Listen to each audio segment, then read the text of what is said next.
నమస్తే welcome to our channel. ప్రస్తుతం మనతో జ్యోతిష్య వాస్తు నిపుణులు ప్రవీణ్ కుమార్ శర్మ గారు ఉన్నారు. వారితో మాట్లాడదాం. నమస్తే అండి. నమస్తే అండి.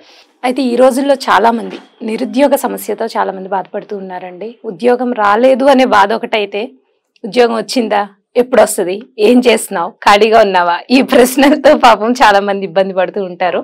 వాళ్ళ ప్రయత్న లోపం ఉండదు, కానీ జాతకరీత్యా దోషం ఉండొచ్చు, లేకపోతే గ్రహాల అనుకూలత లేకపోవడము, రకరకాల కారణాలు ఉండొచ్చు. నిజంగానే ప్రయత్న లోపం లేకుండా చాలా మంది ఉద్యోగం కోసం పరితపిస్తూ ఉంటారు. అటువంటి నిరుద్యోగులకు ఉద్యోగం రావాలన్నా, లేదు ఉన్న ఉద్యోగంలో ప్రమోషన్స్ రావాలి, వీళ్ళు కూడా అంతే చాలా కష్టపడతారు, సిన్సియర్ గా వర్క్ చేస్తారు, కానీ ప్రమోషన్స్ రావు కొంతమందికి. అటువంటి వాళ్ళు పాటించాల్సిన పరిహారాలు ఏమున్నాయండి? జై శ్రీరామ్. మనకు ఉద్యోగ రెమెడీ అనే కాదు, ప్రతి ఒక్క సమస్యకి అద్భుతమైన ఔషధం అంటే సుందరకాండ అని చెప్పుకోవచ్చు. ఈ సుందరకాండ పారాయణం చేసుకోవడం ద్వారా మనం ఏ కోరికైతే కోరుకుంటామో ఆ కోరికలన్నీ కూడా నెరవేరుతాయి. ధర్మబద్ధమై ఉండాలి. ఇప్పుడు నీకు ఒక స్థాయి ఉద్యోగం కావాలి, 1 లక్ష రూపాయలు 2 లక్షల ఉద్యోగం కావాలంటే దానికి తగ్గ చదువు మనకు ఉండాలి, దానికి తగ్గ స్థాయి మనకు ఉండాలి. ఎంత ర్యాంక్ వచ్చినప్పటికీ కూడా ఉద్యోగం రావట్లేదు అనుకున్నప్పుడు, అసలు సుందరకాండలో ఏం చదవాలో తెలియనప్పుడు సుందరకాండ పుస్తకం తెచ్చుకొని ఆ పుస్తకంలో ఒక పుల్ల తీసుకొని ఆ పేపర్ల మధ్యలో గుచ్చితే మనకి ఏదైతే పేపర్ వస్తుందో దాన్ని చూసి చదువుకోవటం వల్ల కూడా, అంటే ఇప్పుడు సుందరకాండ బుక్ ఉంటుంది, మనం జస్ట్ ఇలా పేపర్ పెట్టామనుకోండి, అప్పుడు ఏదో ఒక పేజ్ ఓపెన్ అవుతుంది, ఆ పేజ్ లో మన పరిష్కారం దొరుకుతుంది. ఆ సుందరకాండ పుస్తకం తీసుకొని దేవుడి మందిరం దగ్గర పెట్టుకొని పూజ చేసుకొని ఆంజనేయ స్వామికి మనకి తోచింది ఏవో ఆయనకు సంబంధించిన నామాలు చెప్పుకొని ఆ పుస్తకంలో ఎక్కడైతే మనకి ఏ సమస్య అయితే ఉంటుందో, స్వామి నాకు ఈ సమస్య ఉంది, ఉద్యోగ సమస్య ఉంది, ఉద్యోగం రావట్లేదు, లేదా వచ్చిన దాంట్లో ప్రమోషన్ రావట్లేదు, ఇన్ని సంవత్సరాల నుంచి ఒక చోట చేస్తున్నా గానీ అదే బాధపడుతూ ఉన్నాను అనుకున్నప్పుడు ఆ పుస్తకంలో ఒక పేపర్ కి గుచ్చామనుకోండి, ఆ పేపర్ ఏదైతే ఓపెన్ అవుతుందో దాంట్లో మన పరిష్కారం ఉంటుంది. అంటే ఎలా అండి పరిష్కారం? అంటే ఎలా? శ్లోకం ఉంటుంది. అంటే ఈ సర్గ నుంచి ఈ సర్గ వరకు పారాయణం చేసుకోవాలి.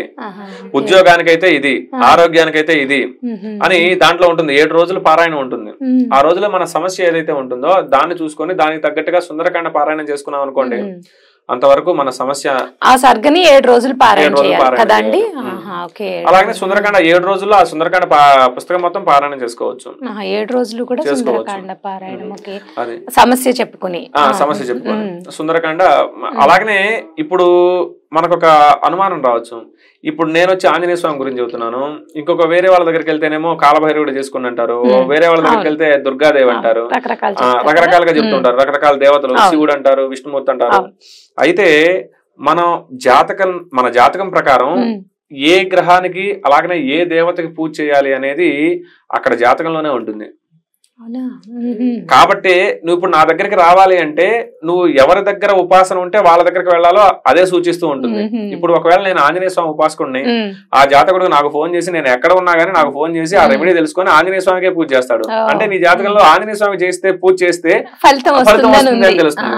ఇంకొకడు కాలభైరవుడికి పూజ చేయాలంటాడు, కాలభైరవుడికి పూజ చేసుకోవడం వల్ల ఏ ఫలితాన్ని పొందుతామో, ఉద్యోగం కావచ్చు, లేదా వ్యాపారం కావచ్చు, వ్యవసాయం కావచ్చు, ఏదైతే పొందుతావో అది అక్కడ తెలిసిపోతుంది. నువ్వు ఆయన దగ్గరకే వెళ్ళగలుగుతావు. అట్లాగా ఏ దేవత అయితే మన జాతక చక్రంలో పవర్ తక్కువగా ఉందో, ఏ దేవతని నువ్వు పూజ చేస్తే పవర్ వచ్చి మనం అనుకున్న పనులు జరుగుతాయో అదంతా కూడా జాతకంలోనే ఉంటుంది. అలాగనే మన పూర్వజన్మలో చేసుకున్న దుష్కృత సుకృతాలు అంటే పాపాలు అలానే పుణ్యాలు, వాటి వల్లే మన ఈ జీవితం మనుగడ ఉంటుంది. కాబట్టి నువ్వు ఈ దేవతకి ఈ పూజ చేసుకోవడం ద్వారా నీకు ఈ రెమెడీ దొరుకుతుంది, అంటే ఈ మంచి జరుగుతుంది అని తెలిసినప్పుడు అదే పని మనతో చేయిస్తాడు అనమాట దేవుడు. కాబట్టి మనం ఏ పని చేసినా గానీ, ఏ దేవతకి చేసినా మనం అనుకున్న పనులన్నీ కూడా జరిగిపోతాయి అనమాట. కాబట్టి ఈ సుందరకాండ కూడా అలాగనే. అయితే తర్వాత వీడియోలో తెలుసుకుందాం. ఒక్కొక్క దానికి ప్రత్యేకంగా ఉంటుంది. వివాహం కాని వారికి ఈ శ్లోకం చేసుకోవాలి, తర్వాత ఉద్యోగం రాని వాళ్ళకి ఇది, వివాహం అయి కూడా సంతానం లేని వాళ్ళకి, ఆ సంతానం ఉండి కూడా సంతానం వారి విద్యా ఉద్యోగాలు సక్రమంగా ఉండటం కోసం, అసలు పూర్తిగా జీవితం మొత్తం ఈ బాధలు, బాంధవ్యాలు, ఈ కష్టాలు, నష్టాలు ఇవేవీ లేకుండా ఉండటం కోసం కూడా కొన్ని రెమెడీస్ ఉన్నాయన్నమాట. అవన్నీ చెప్పుకుంటూ పోవచ్చు. సరే, అయితే సుందరకాండ పారాయణ చేయాలి నిరుద్యోగాలకు ఉద్యోగాలు రావాలంటే అన్నారు. ఆ పారాయణ చేసేటప్పుడు అంటే ఎటువంటి నియమాలు పాటించాలండి? నియమాలు అంటే ఆంజనేయ స్వామి బ్రహ్మచారి, సువర్చలాదేవిని వివాహం చేసుకుని ఉంటారు. కాకపోతే మన మనుష్య వివాహాలు వేరు, ఆ దేవతల కళ్యాణాలు వేరు.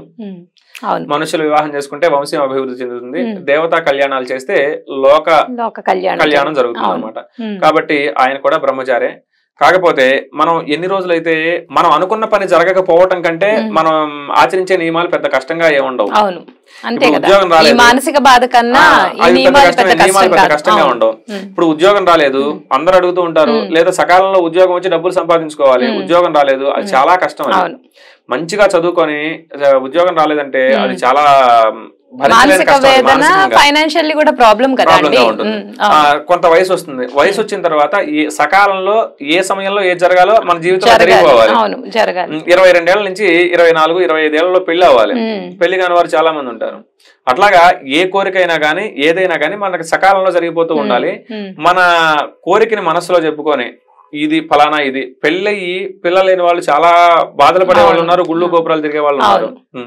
ఒక కోరికని మనసులో పెట్టుకొని స్వామి 7 రోజులు నియమంతో ఉంటాను, భూశయనం చేస్తా, ఏకభుక్తం అంటే భోజనం కంటే ముందే పారాయణం చేసుకుంటాను, తర్వాత భోజనం చేసుకోవచ్చు, సాయంకాలం టిఫిన్ ఏదో ఒకటి చేసుకోవచ్చు. అలాగా ఒక దీక్షతోటి, దీక్ష అంటే చెప్పులు లేకుండా అలాగనే ఒక మాల వేసుకొని బట్టలు వేసుకొని కాదు, ఒక దీక్ష అంటే మన మనసుకు ఉండాలి, సంకల్పం చేసుకొని నేను ఈ 7 రోజులు మాంసాహారం తినకుండా, మద్యపానం సేవించకుండా, రాత్రి భూశయనం చేస్తూ, సంగమం లేకుండా ఇవన్నీ చేస్తూ నేను నీ స్తోత్రాన్ని గాని లేదా ఈ పారాయణ కానీ నేను చేస్తున్నాను, నా కోరికను తీర్చు అని చెప్పి ఒక మనసులో కోరిక పెట్టుకొని ఆ సుందరకాండ పారాయణ ఒకవేళ మనకి రాలేదనుకోండి, మన యూట్యూబ్ లో గానీ లేదా క్యాసెట్ ద్వారా గానీ ఆ సుందరకాండని వింటూ ఆ చూస్తూ ఉంటే ఒక 4 రోజులకి మనకి నోటికి వచ్చేస్తుంది. తప్పులు లేకుండా చేసుకోవచ్చు అనమాట.